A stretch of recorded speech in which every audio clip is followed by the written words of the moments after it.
On the morning of the 7th of June earlier this year, me and a couple of friends had an extraordinary sighting in Bhadra Tiger Reserve on a boat safari, and this video is all about that. We had mainly been to Bhadra to photograph Malabar pied hornbills and perhaps do some birding. The previous afternoon, we did take the jeep safari and we got lucky. We had Malabar pied hornbills fly across the jeep, land on a tree in front of us, presenting very nice photo opportunities. The female was sitting on an open perch with a nice forest background, and the male was slightly higher up in the canopy with nice golden light coming in. Both made for very interesting pictures. The open backwater area also offers some very scenic vistas to photograph, especially at sunsets with orange light all over this landscape. I thought this herd of deer would make a very cool picture. A little by 5:30 is when the elephants begin to emerge from the forest. They come out to feed on the lush grass and bamboo. The vibrance of this scene, along with the clear blue skies packed with clouds, demanded a very big picture, and I got this with a wide-angle lens. After this very productive jeep safari, the next day morning we decided to take the boat. The boat is actually a very nice way to see the Bhadra forest because the perspective that a boat offers is very different to what you'd see on a jeep. So if you've not done it, you should definitely take a couple of boat safaris in Bhadra.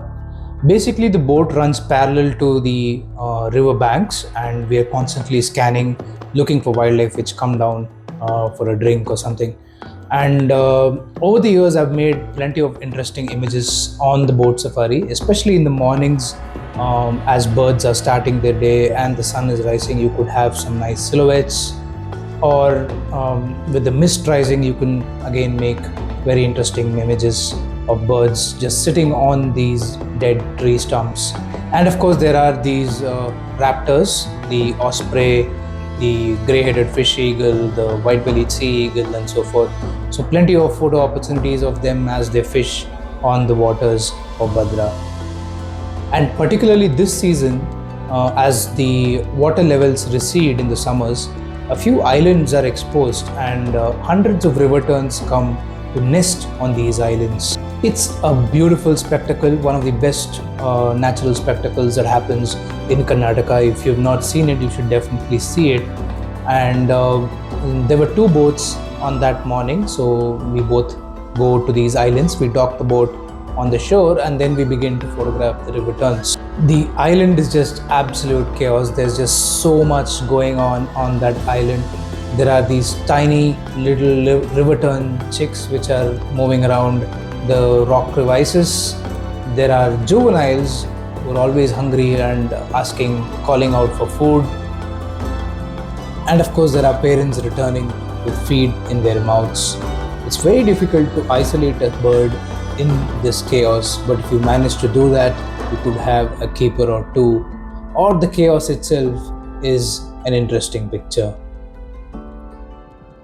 After photographing the river terns, the two boats split up. Our boat went towards the forest on the left and the other one to the right, and in between is the channel of water. We're cruising the backwaters for about half an hour when all of a sudden the boatman in front of us, he spots a leopard cub, and there was this cub sitting out. So as I picked up my camera to take a picture of the cub, and as the boat moved slightly forward, he said, "Oh, one more leopard," and then he goes, "Oh, blackie, blackie, blackie." I had absolutely no clue where this guy is seeing the black leopard. This was the very first picture that I took, and it's only later when I reviewed the image back in the room, I realized that there was indeed another leopard and a black leopard sitting beneath that fallen tree. Such a chilling moment for me. So what has probably happened is that these leopards have seen the approaching boat, and then they've tried to hide themselves beneath this fallen tree. But unfortunately, there's always this one boisterous cub which will blow cover, and this was that cub for us. Now that the cover is blown, and leopards being leopards, one by one they begin retreating back into the forest. So they all sort of move towards the forest edge, hop into the forest, and then disappear in the bushes. Seeing the cubs go in, the mother, who was also out on the river banks, leaps into the forest and slithers away. At this point, I thought it was over because knowing leopards and especially a mother and cubs on being spotted, naturally they would retreat back into the forest. And that's what had exactly happened. And I was just hoping I have this one picture at least to say for the record that we saw what we just saw. All of us were just staring at this place, this patch of forest where the family had walked in, and then suddenly, about 100 meters ahead of us, the mother decides to come back onto the riverbank. And slowly she moves down further and begins walking parallel to the forest. This is when we knew for sure the cubs are going to follow her. We didn't really move the boat, we stayed where we are, and one by one, all three of them came out of the forest and joined the mother. We didn't want to go any closer because again, we don't want to wreck the sighting. There are people in the boat enjoying the scene with their binoculars. We don't want to ruin it for them as well. So very slowly, as the family grew more comfortable with our presence, we began to trail them, and this is when we really started getting the pictures that we needed. Overall, I think I made quite a few decent pictures because every now and then the family would pause and the black leopard would turn around and look at the boat that was following them. So that was my opportunity, and I took a couple of portraits, especially with this beautiful textured rock of Bhadra. I think the images look very, very pretty on big screens. And of course, there are some wide images of the panther in the habitat, some minimalistic with a nice golden light coming in the morning. And I particularly like this one where the panther is sitting with the mother and looking at the forest. There was also some interesting behavior along the way. Like in this case, the mother had just scent marked this boulder, and all of the cubs got really curious as to what she had done, and they were trying to investigate and find out. And the black one spending a little bit more time as compared to the others. Some shots of the trio when they were peeping from besides the rocks and when they're walking down on the banks.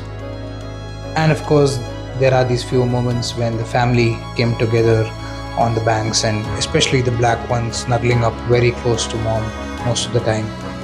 And as if like a farewell, for one last time the cubs posed from atop these rocks, after which they got down, walked a few more meters ahead, and there was this elephant path in the forest through which the mother and cubs walked off, never to be seen again. Now when I look back at all the people in the boat, they had such broad smiles. I'd never seen a safari like that, and that was definitely a peak moment for me on this particular morning. And as we were all just digesting what had just happened, the boat that had split up from us, they joined again, and unfortunately they learned what had just happened, and we could clearly see the disappointment in their faces. The point I want to make is that 70 to 80% of the time you're on that boat which did not see anything, or on that jeep which missed a sighting like this by a whisker.